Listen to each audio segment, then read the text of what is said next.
Now we have come to the final part of this module, the sequence of tests for fire certificate. The test for fire certificate can be separated into three phases. The sequence of the three phases is as follows. Phase 1 will test the system's operation and function under normal fire alarm activation condition.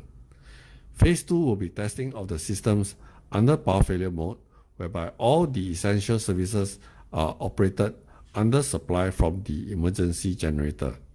The last phase, phase 3, will be the testing of each individual system and their components.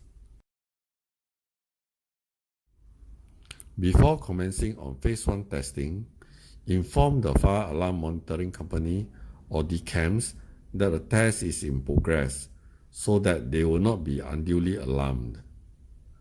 Carry out a thorough check to make sure that all lighting, MV system, and building services are operating under normal condition.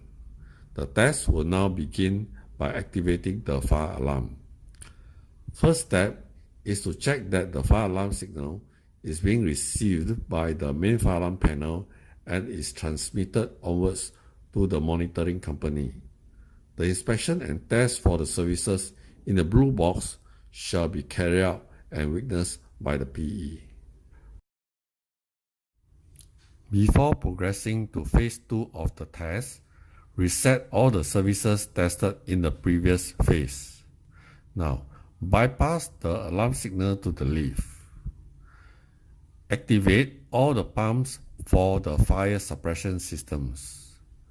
Next, activate the fire alarm.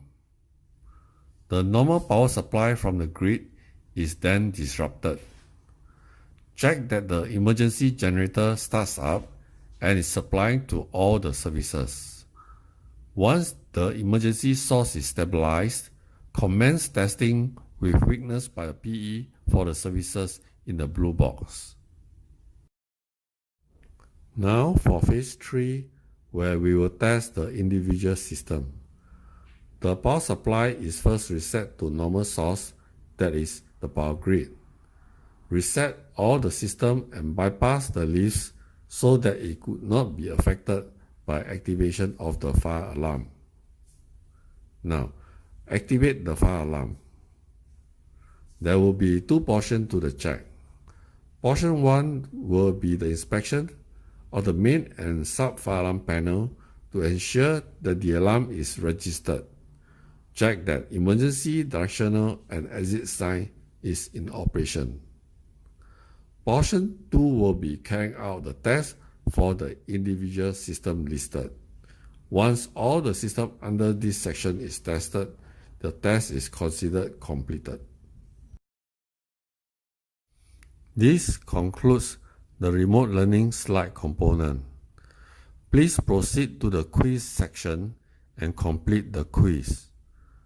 Please note that the remote learning module is considered as finished only after the completion of the quiz.